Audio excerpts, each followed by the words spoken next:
Male, gwa be ner yendial ke gwa sume. Kamen yamen balare yen way low nuor. Birwaje me bo waka ye. Ka yen jidwar mi chwalo kobe. Gore je gwa no widun. Bate chunga. Bia te jina gwa. Bia amni mu gwa. Mi bia ni ta amina.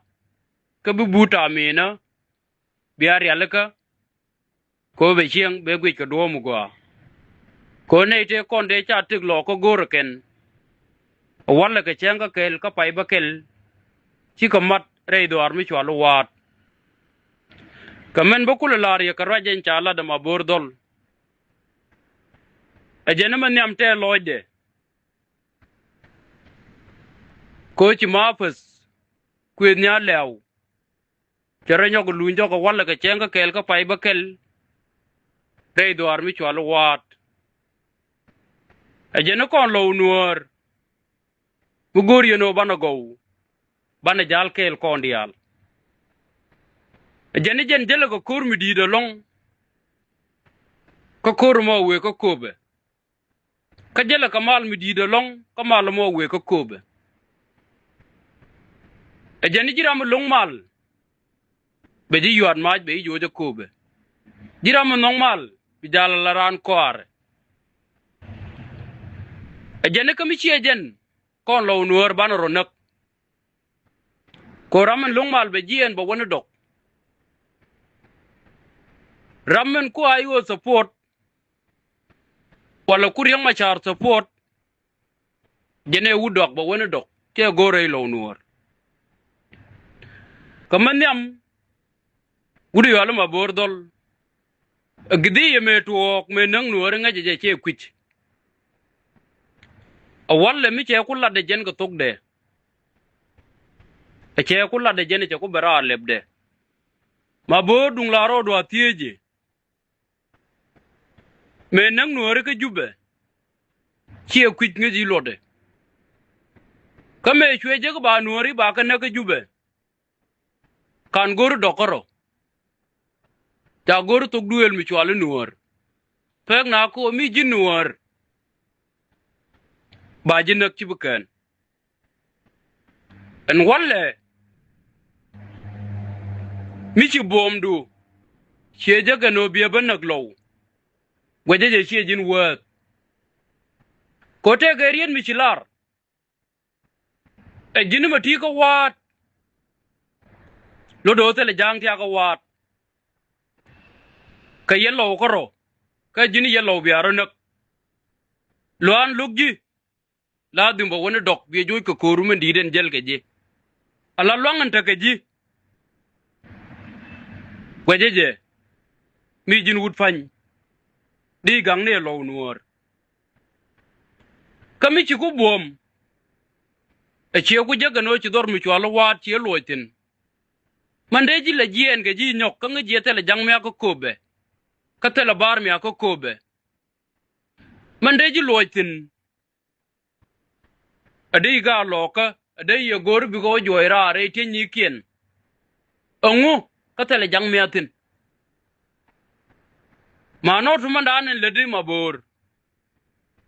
Teng chol ro wu loka, cha ken ji jin wu loka. Ko dunga jin wu loka. Dor mi chwalu kobe. Chia da no gano da ta kaman mi de yorte ni nyok. Ko ni gad kobe te gwa tek dien te changa chiang mu gwa. Ka chenga cha kobe bandak. SPDF. Tila jang. Gwaje je tier go lechi gad kobe wotin. Te ka gad tiane. Ti cha ken ngaja ken. Te ka gad tiane. Ni ka uror. Gwaje je. Chiriudien. Chigo mo ayer. Kame waka nak. Go chilwang loka. Chieben ngar ngar jin. Ko law dung yene ken ka janga la panche ne chek. Ala law. Ti tele nuor. Mitere jane. Rei loka yi jang de choptin. Ko me ke rei loka. Ni ke 214. Chumnu gudu yalu gon biliyo. gon bi liyo ngani che jang wala me wara lo ka dak e jin pointu yene ma kal kol ke gar ke tol che ke bol ma kwe ka yendi de ti ka yendi nuara halle luang dun biaw na kia manu kun nuare riang ma char chen ki jang nang ni je walle ngode na ka nuari ngode na ka nuari ko re ter ga me lu dang ni je ko ba dor be ngar ngar ka dog me nyur kana walle chi o chi ka dol ga jang walle lo ko no kor nyo de je gwa no me kan lian chobre do arien de ko nyu de ro palpen an lo me yot kana ma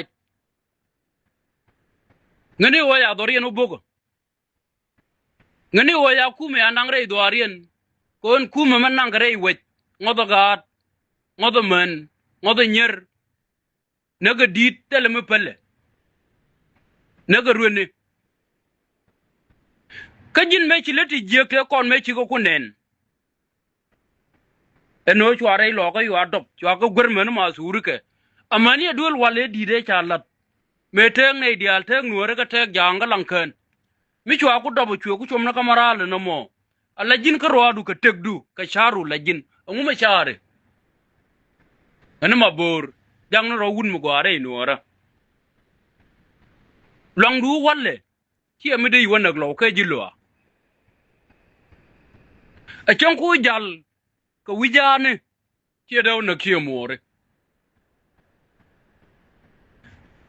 en dang to kule le ka walle en tiodu ya ngam ni al ta ga bil fam kenga bilwang du batok wi wo wi ga jube bra jaga no yi ciota ga bil fam heken yene te konte chwal ga not confirm kana mo da atik ka walle lwang du dung le du lo woka ka wo bi joj medan joji ko lo ene ma bordi charo kwa rawda ka wuri walu kwen ma kwa dung tieji eno kan do loka te jel ga kwen ma kwa te chwa bar ke chu jien ga tek dien kel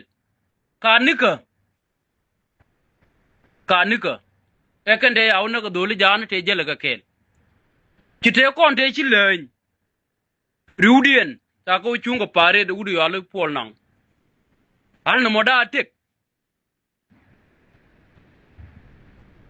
ga nuore te dial te kon de ji chobo kobe te jel ga ma kal ko riudien de yidu do kobe kan te chi jak ka te jel ga kwen ma kwa riudien ya te tek kan dial karan ber ran silim ta ko tu ka nak doli jane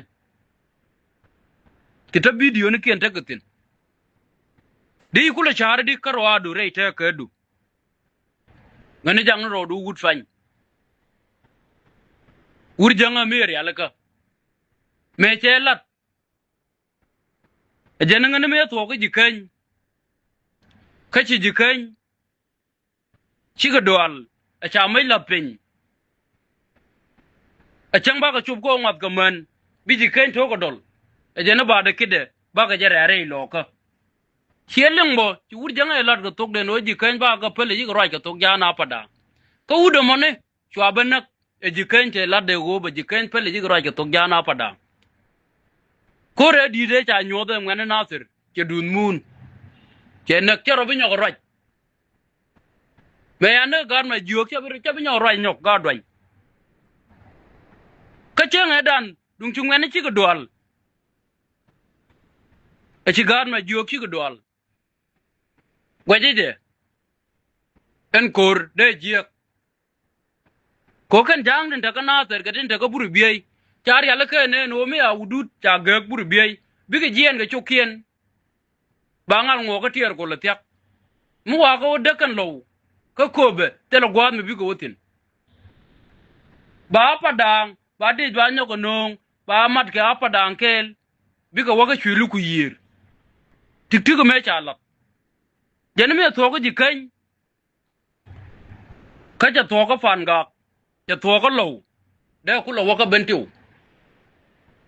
mi nyo de je gwa no mu ngode ngod ji ken ga bom ngod lo ko bom ngod fan ga ko bom e je ne cha dok ta ko yor ma ke je ko mi cha ya le ka muk ta ben de gi eno ko me mi cha ka to ka pan ga cha ka to ka lo cha ka to ka ji ken ba ku le ben chup ka ben tiu ba chup ka ben tiu